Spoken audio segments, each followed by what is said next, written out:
उद्धूत चिंतन श्री गुरुदेव दत्त श्री स्वामी समर्थ. मित्रांनो, आजच्या व्हिडिओमध्ये आपण पाहणार आहोत गरिबी जर घालवायची असेल, तुम्हाला जर श्रीमंत व्हायचे असेल तर या काही गोष्टी तुम्हाला आजच सोडाव्या लागतील. मित्रांनो, गरुड पुराणातील गुप्त सल्ला आज मी तुम्हाला सांगणार आहे. मित्रांनो, कधी शांतपणे बसून विचार केलाय का की तुम्ही रात्रंदिवस रक्ताचं पाणी करता, शरीराची झीज करता, उन्हा पावसात कष्ट करता, तरीही तुमच्या घरात पैसा का टिकत नाही? का दर महिन्याला 20 तारखेलाच तुमचं पाकिट रिकामं होतं? का तुम्हाला स्वतःच्या गरजा बाजूला सारून मुलांच्या फीसाठी किंवा औषधांसाठी इतरांसमोर हात पसरावे लागतात? कधीकधी रात्री अंथरुणावर पडल्यावर जेव्हा घरची सगळी माणसं झोपलेली असतात तेव्हा तुमच्या डोळ्यातून पाणी येतं का? छातीत धडधडतं, माझंच नशीब का असं आहे? मी कोणाचं काय वाकडं केले? असे प्रश्न तुम्हाला छळतात ना? पण थांबा, आजचा हा व्हिडिओ तुमच्यासाठी फक्त एक माहिती नाही तर प्रत्यक्ष भगवंताचा तुमच्यासाठी पाठवलेला संकेत आहे. गरुड पुराणात भगवान विष्णूंनी अशा 4 गोष्टी सांगितल्या आहेत ज्यांचा त्याग केल्याशिवाय लक्ष्मी तुमच्या दारात कधीच उभी राहणार नाही. जर तुम्ही या 4 गोष्टी आजच सोडल्या तर लक्षात ठेवा, तुम्ही कितीही कष्ट करा, गरिबी तुमचा पाठलाग सोडणार आहे. हा व्हिडिओ शेवटपर्यंत पहा, कारण आज तुमचं नशीब बदलण्याची पहिली पायरी तुम्ही चढणार आहात. श्री स्वामी समर्थ. जय जय स्वामी समर्थ. मित्रांनो, मनापासून एकच गोष्ट लक्षात ठेवायची. आज पुन्हा एकदा तुमच्या जीवनातील अंधार दूर करण्यासाठी आणि तुमच्या घराची भरभराट करण्यासाठी एका अत्यंत पवित्र विषयावर बोलायला आलो आहोत. अनेक जण म्हणतात, आमचं कर्ज इतकं वाढलंय की आता जीव द्यावासाच वाटतो. कोणी म्हणतं, पती पत्नींमध्ये पैशावरून रोज भांडणं होतात, घरात लक्ष्मी नांदत नाही. कुणाची तक्रार असते की स्वामींची सेवा करते पण मार्गच सापडत नाही.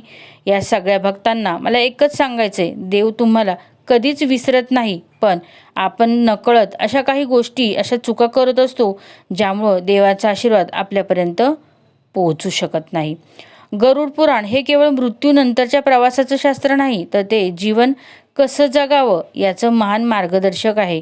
आज आपण गरुड पुराणातील त्या 4 गुप्त सल्ल्यांबद्दल इतक्या सविस्तरपणे बोलणार आहोत की हे ऐकल्यानंतर तुमच्या डोळ्यातून आनंदाश्रू नक्कीच येतील. हे नियम पाळले तर ते पैसा स्वतःहून तुमच्याकडे आकर्षित होईल. हा व्हिडिओ शेवटपर्यंत नक्की बघा. कमेंटमध्ये श्री स्वामी समर्थ नक्की कमेंट करा. मित्रांनो, गरुड पुराणातील पहिला आणि सर्वात मोठा नियम आहे अस्वच्छतेचा त्याग. भगवान विष्णू गरुड देवाला सांगतात, ज्या घरात लोक सूर्योदयानंतरही घोरत पडलेले असतात, जिथे आळसाचे साम्राज्य आहे, तिथे लक्ष्मीचा मोठा शाप असतो. विचार करा, लक्ष्मी ही सौंदर्याची, तेजाची आणि मांगल्याची देवी आहे. तिला दुर्गंधी, जळमट आणि अस्वच्छता आवडेल का? गरुड पुराणानुसार जो माणूस सकाळी उशिरा उठतो तो निसर्गाच्या सर्वात मोठ्या शक्तीचा म्हणजे सूर्याचा अपमान करतो. सकाळी ब्रह्ममुहूर्तावर निसर्गात एक विशेष सकारात्मक ऊर्जा असते. जे लोक या काळात झोपलेले असतात त्यांचे शरीर आणि मन नकारात्मक ऊर्जेने भरून जातं. तुमचे दात अस्वच्छ असणं, नखे वाढलेली असणं, मळकट कपडे घालणं हे सर्व दरिद्रता ओढवून घेण्याचे मार्ग आहेत. तुम्ही म्हणाल कामात वेळ मिळत नाही, पण लक्षात ठेवा, जर तुम्ही स्वतःला आणि तुमच्या शरीराला जर स्वच्छ नाही ठेवू शकत तर लक्ष्मी तुमच्या घरात येण्यासाठी जागाच शोधू शकणार नाही. मित्रांनो, कधीकधी आपण म्हणतो की आमचं नशीबच खराब आहे, पण कधीकधी स्वतःच्या सवयींकडे डोळसपणे पाहिलंत का? जेव्हा आपल्या घरी एखादा मोठा पाहुणा येणार असतो तेव्हा आपण घर कसं चकाचक ठेवतो, सोफ्यावरच्या उशा नीट करतो, उंबरा पुसतो. मग ज्या जगतजननी लक्ष्मीला आपण कायमचं घरात बोलवायचंय, तिच्यासाठी आपण घर ठेवायला नको का? जेव्हा आपण अस्वच्छ राहतो तेव्हा आपल्या मनातले विचारही तसेच अस्वच्छ होतात, दूषित होतात. हे ऐकून अंगावर शहारे येत असतील ना? कारण ही साधी गोष्ट आपण रोज विसरतो आणि गरिबीला दोष देतो. आजपासून एक संकल्प करा, सलग 40 दिवस तुम्ही सूर्योदयापूर्वीच उठणार आहात. उठल्यावर जमिनीला स्पर्श करून धरणी मातेची माफी मागा. दात घासून आंघोळ करून स्वच्छ धुतलेले कपडे घाला. कपडे महागाचे नसले तरी चालेल, पण ते स्वच्छ असावेत. तुमच्या घराचा मुख्य उंबरा रोज सकाळी पाण्याने पुसा आणि त्यावर स्वस्तिक काढा. घरात दर शुक्रवारी गोमूत्र शिंपडा. बघा, केवळ 21 दिवसात तुम्हाला तुमच्या कामात एक वेगळीच प्रसन्नता आणि उत्साह जाणवेल. दुसरी महत्त्वाची गोष्ट म्हणजे कठोर शब्दांचा त्याग. गरुड पुराणात लिहिलंय की जो माणूस दुसऱ्याला शब्दांनी जखमी करतो ना, त्याच्या जिभेवर सरस्वती कधीच बसत नाही. आणि जिथे तिथे सरस्वती नांदत देखील नाही. तिथे लक्ष्मी कशी टिकेल बरं? शब्द हे शस्त्रासारखे असतात. मारलेली जखम भरून येते, पण बोललेला शब्द काळजाला आरपार चिरून जातो. गरुड पुराण सांगतं की जो माणूस स्वतःच्या आईवडिलांना उलट बोलतो, पत्नीला तुच्छ लेखतो आणि गरिबांची चेष्टा करतो, त्याच्या आयुष्यातलं पुण्य पुण्य संपत जातं. अहंकार हा श्रीमंतीचा सर्वात मोठा शत्रू आहे. जेव्हा माणसाला वाटतं की मीच सगळं करतोय, माझ्यामुळं हे चाललंय, तेव्हा देवाचा आशीर्वाद त्या माणसावरून निघून जातो. दुसऱ्याची निंदा करणं किंवा कोणाचे तरी मन दुखवत असणं हे महापाप मानलं जातं. मित्रांनो, आठवून पहा, कधी रागाच्या भरात तुम्ही तुमच्या आईला असं काही बोललात की तिच्या डोळ्यातून पाणी आलं, किंवा तुमच्या पत्नीने दिवसभर कष्ट करून तुमच्यासाठी जेवण बनवलं आणि तुम्ही चवीवरून तिच्यावर ओरडलात. तिने शांतपणे ते सहन केलं, पण तिच्या हृदयातून निघालेली ती हाय तुमच्या भाग्याला लागेल. आई वडील हे प्रत्यक्ष देव आहेत, पण जर त्यांच्या चेहऱ्यावर तुमच्यामुळे दुःख येत असेल, तर तुम्ही कितीही सत्यनारायण घातले किंवा कितीही अभिषेक केले तरी लक्ष्मी माता तुमच्यावर प्रसन्न होणार नाही. रडू येते ना हे ऐकून? कारण आपण सगळेजण इथे कधी ना कधी चुकतोच. रोज सकाळी उठल्यावर घरातल्या मोठ्यांच्या पाया पडा. बोलताना जी किंवा अहो असा मान द्या. जर तुम्हाला राग आलाच तर त्या क्षणी शांत बसा. 10 पर्यंत अंक मोजा किंवा मनातल्या मनात श्री स्वामी समर्थ या मंत्राचा जाप करा. कोणाचीही निंदा करू नका. 21 दिवस हा मौन आणि मधुर वाणीचा नियम पाळा. तुमच्या वागण्यातला गोडवा घरातल्या वातावरणात सकारात्मक जाणेल आणि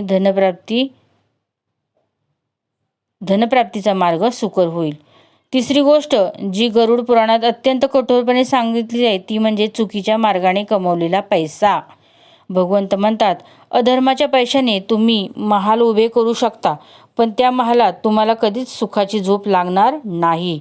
गरुड पुराणातील एका अध्यायात असं लिहिलंय की दुसऱ्याला फसवून, चोरी करून, लाच घेऊन किंवा कुणाचे तरी हक्क मारून मिळवलेली संपत्ती ही केवळ 10 वर्ष माणसाला सुख देते. 11व्या वर्षी ती संपत्ती व्याजासह नष्ट होते आणि जाताना ती तुमचं आरोग्य, तुमची प्रतिष्ठा आणि तुमच्या मुलांचं भविष्यही उद्ध्वस्त करते. कष्टाने कमवलेला 1 रुपया हा चोरीच्या 1 लाखापेक्षा जास्त मौल्यवान आहे. जेव्हा तुम्ही चुकीच्या मार्गाने पैसा कमवाल तेव्हा तुमच्या अन्नामध्ये दोष निर्माण होतो. ते अन्न खाऊन तुमची मुलं बिघडतात, घरात आजारपण येतं आणि तो पैसा हॉस्पिटल किंवा कोर्ट कचेरीतच खर्च होतो. तुमच्या कमाईतील काही हिस्सा दर महिन्याला गरजू लोकांसाठी, अनाथ आश्रमाला किंवा मुक्या प्राण्यांना अन्न देण्यासाठी खर्च करा. याला दशांश म्हणतात. दान केल्याने पैसा कधीच कमी होत नाही, उलट तो शुद्ध होतो. कष्टाने आणि प्रामाणिकपणे काम करा. बघा, स्वामी तुम्हाला कधीच कमी पडू देणार नाहीत. चौथी आणि अत्यंत महत्त्वाची गोष्ट म्हणजे अन्नाचा अपमान.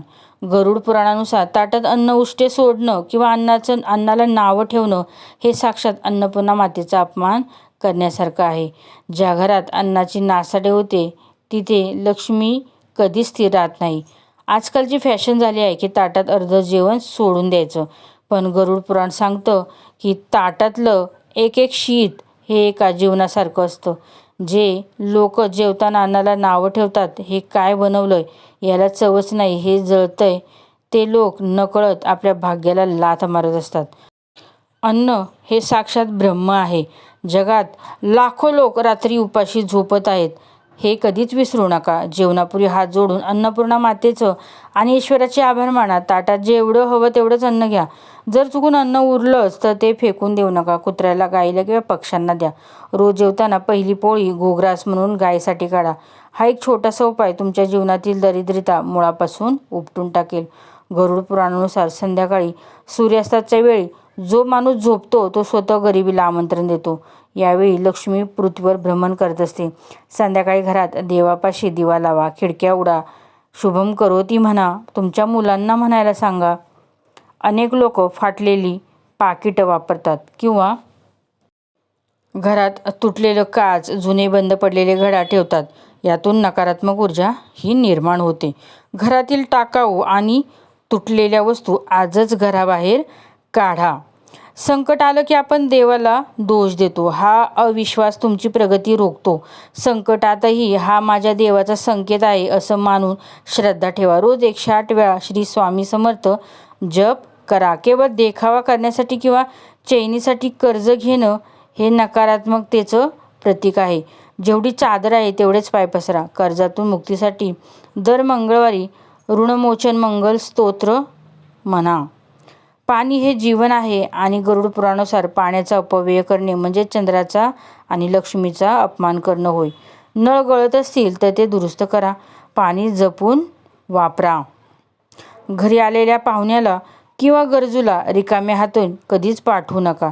हे भाग्याचे दरवाजे बंद करण्यासारखे आहे. घराबाहेर आलेल्या कोणालाही किमान पाणी किंवा थोडासा गूळ द्या. मित्रांनो, श्रीमंत होणं म्हणजेच फक्त खूप मोठा बँक बॅलन्स असणं नव्हे, तर खरी श्रीमंती तुमच्या मनाची शांती, कुटुंबातलं प्रेम आणि ईश्वराची अखंड कृपा ही असते. गरुड पुराण आपल्याला फक्त पैसे कमवायला शिकवत नाही, तर एक उत्तम माणूस म्हणून कसं जगावं हे शिकवत असतं. तेव्हा तुम्ही दुसऱ्याच्या दुःखात धावून जाताना, तेव्हा तुम्ही मुक्या प्राण्यांना मायेने घास भरवता, तेव्हा साक्षात भगवान विष्णू तुमच्या पाठीशी उभे राहतात. आणि कदाचित तुमच्याकडे राहायला हक्काचं घर नसेल, कदाचित लोक तुमची गरिबी पाहून तुमची थट्टा करू असतील, पण रडू नका. तुम्ही फक्त तुमचे कर्म सुधारा. या 4 गोष्टींचा त्याग करा आणि पण मग बघा, तुमच्या आयुष्यातला इतका प्रकाश येईल ना की तुम्ही स्वतः थक्क व्हाल. तुमची प्रत्येक आसू तुमची प्रत्येक शांतता ही देव तुम्हाला देत राहणार. मित्रांनो, व्हिडिओ छोटासा होता. व्हिडिओ आवडल्यास नक्की एक लाईक करा. कमेंटमध्ये श्री स्वामी समर्थ नक्की कमेंट करा आणि हे 4 नियम नक्की पाळा. तुमच्या घरात अखंड लक्ष्मी नांदेल. अवधूत चिंतन श्री गुरुदेव दत्त. श्री स्वामी समर्थ. जय शंकर.